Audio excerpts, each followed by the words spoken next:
You note in your new article that Natalie Harp never takes a day off, not even a Sunday, right? She is committed and she is indefatigable. How much does Trump depend on her? She is a specific channel of information, but she is one that he considers very important, and so do other people outside. The Natalie Harp story just got dangerous.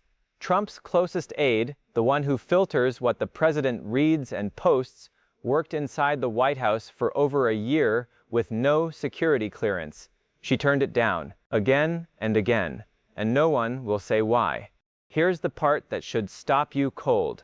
The same aide is a back channel that foreign leaders use to reach the president.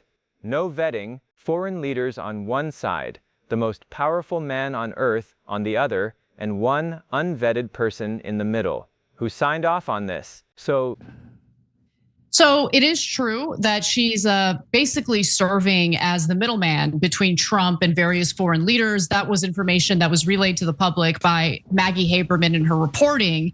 So she revealed that Harp acts as a channel for Trump, for foreign leaders, saying that she texts with world leaders on Trump's. Let's lay it out.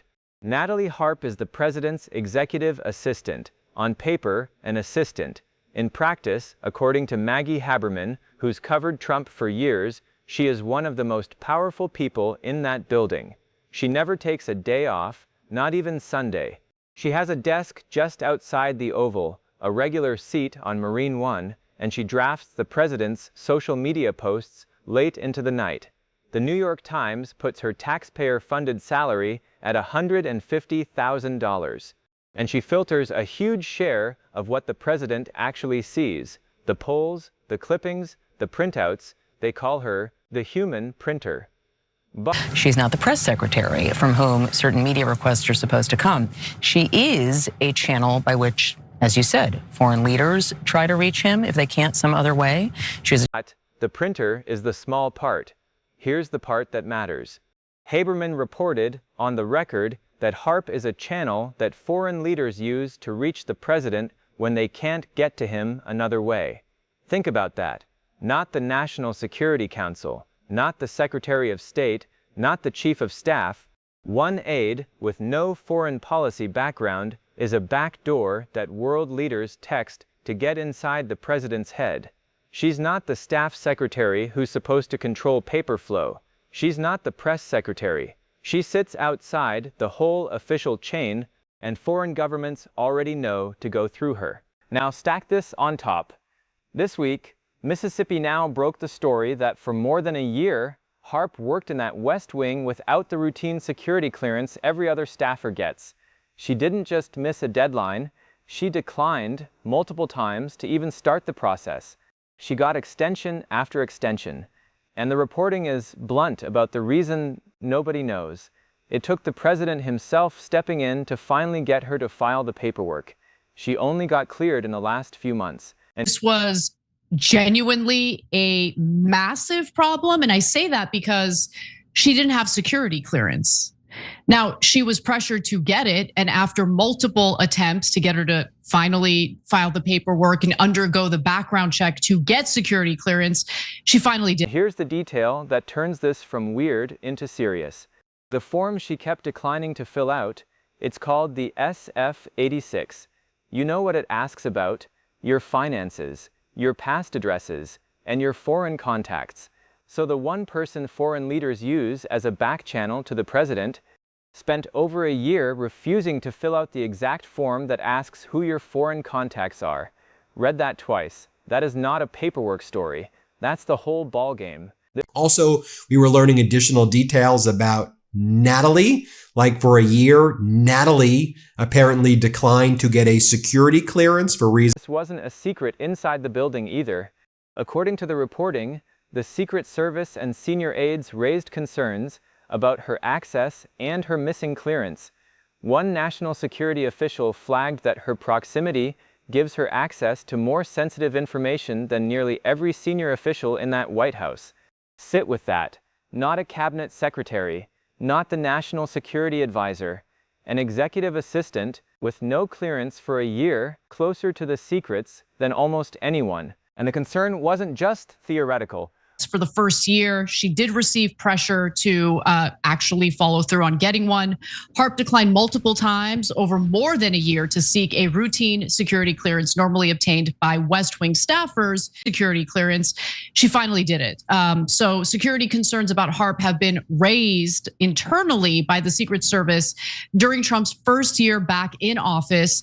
One source told MS Now that Harp, quote, plays into the more troublesome parts of the president's nature, putting things in front of him that aren't vetted. Unvetted, there's that word again. CNN even reported, and I'll flag this clearly as they're reporting, that Harp was behind a racist video the president posted, then deleted, mocking the Obamas. Whether or not every detail there holds up, the pattern is the point. Material reaching the most powerful desk on earth with no filter and no vetting. Now some folks say, she's just an assistant, leave her alone. But listen to how Senator Jon Ossoff framed it, because he cuts to the core. These aren't private citizens. They're public officials, paid by taxpayers, holding immense power in positions of public trust. When you hold that kind of power over what a president sees and who reaches him, the public has every right to ask how you got there and who is checking you. That is not cruelty. That's accountability. Now, in fairness, and this matters, let me give you the other side straight. The White House flatly rejects the alarm. Press Secretary Caroline Leavitt said Harp, quote, has a security clearance like everyone else and is a loyal, hard-working member of the team. A senior official noted the SF-86 is long and that she was given extensions because it takes time. Eric Trump called her an incredible young woman and one of the hardest workers in the building. Republican lawmakers call her a valuable, critical resource. And this is important.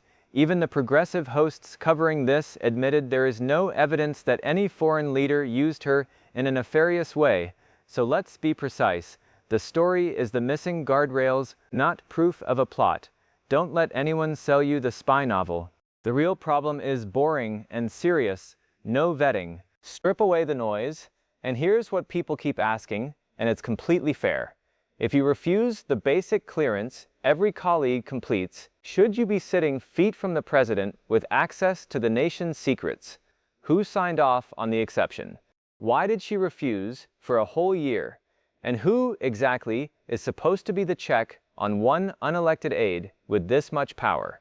Nobody in that White House has cleanly answered any of it. Okay, my read, flagged plainly as opinion.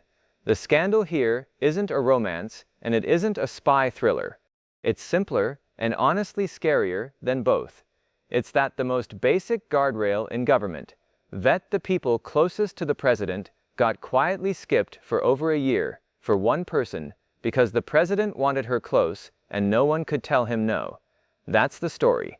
Concentrated, unvetted access to a president is a danger no matter who sits in that chair and no matter which party you belong to. It was wrong when you didn't like the president. It's wrong now. So that's where it stands.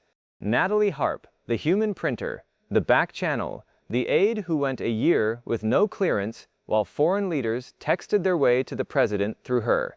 She's cleared now. But the questions about how this happened aren't going anywhere. If you want us to keep following exactly who gets access to this president and who's supposed to be checking, hit subscribe, tap the bell, and we'll stay on it together. See you in the next one.